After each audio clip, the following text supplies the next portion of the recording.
for the service, the final frontier for investors might be a very long way down.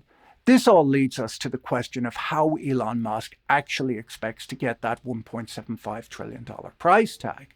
The answer isn't found in the physics of rockets, but instead in the physics of the stock market. The most important thing to understand about this IPO is that SpaceX isn't selling the whole company to the public. They're likely only releasing a tiny float. The financial press is suggesting that just 5 to 10% of the total shares might be issued. By keeping the supply of stock artificially low while marketing it to every retail investor on the planet, this could create a supply. Only floating 5 to 10% of shares. That's half of what already is considered a small float in modern IPOs. It's designed to create artificial scarcity and pump up the price. Squeeze before the opening bell even rings. When everyone wants a piece of the future, but there are only a few shares to go around, the price has only one way to go, and that's up. Craig Cobbin wrote about this low float strategy a few years ago in the Financial Times, where he pointed out that a lot of recent tech IPOs had floated only a tiny number of shares, often between 7 and 10%, compared to the historical average of 20%.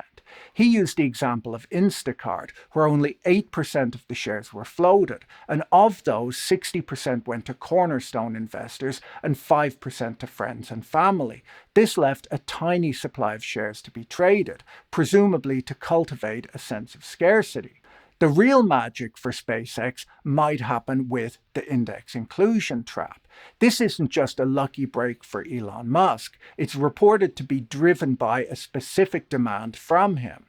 According to Reuters, SpaceX made early inclusion in the Nasdaq. This is the part that should make everyone angry. The Nasdaq is literally rewriting its rules so SpaceX can join the index after 15 trading days instead of a full year.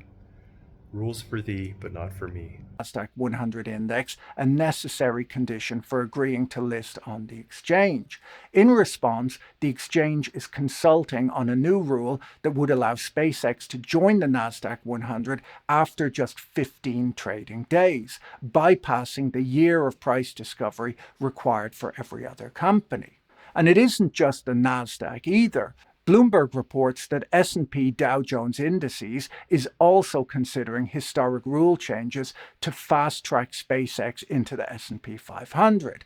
This is significant because there are roughly $24 trillion tied to that index. Maybe Elon can get on the phone to the people at Russell to see if he can get SpaceX classified as a value stock too. If SpaceX is added to the S&P 500 and the Nasdaq 100, every passive investor will find themselves buying the stock at whatever price the supply squeeze has manufactured. As veteran fund manager George Noble points out, the proposed 5 times float multiple 401k, your pension. If SpaceX gets into the S&P 500, you're buying the stock whether you want to or not. Every passive investor becomes exit liquidity for insiders. That's not a free market, that's designed extraction. Used to determine its Nasdaq index weighting is shameless structural manipulation. It effectively turns every pension fund into exit liquidity for SpaceX insiders, where your retirement account is being forced to buy into a bubble designed by the seller. As Noble argues, the rules are being rewritten to benefit IPO issuers and early-stage insiders, and your capital is the tool being used to enrich them. We've seen this movie before. In December 2020, Tesla was added to the S&P 500 after a massive run-up in price. Since the day of inclusion, Tesla has underperformed the broader index by more than 20%. The passive investors who were forced to buy in at a huge valuation right before sales started. Tesla's the proof. Adding to the S&P 500 after a massive run-up, and it's underperformed by over 20% since inclusion. The early insiders won. The passive investors holding the bag, that's you. Drying up became the bag holders, while the early insiders took their victory laps. SpaceX may be an extraordinary engineering company, but it's been sold to the public as a financial miracle at a price that is, to me, very difficult to explain.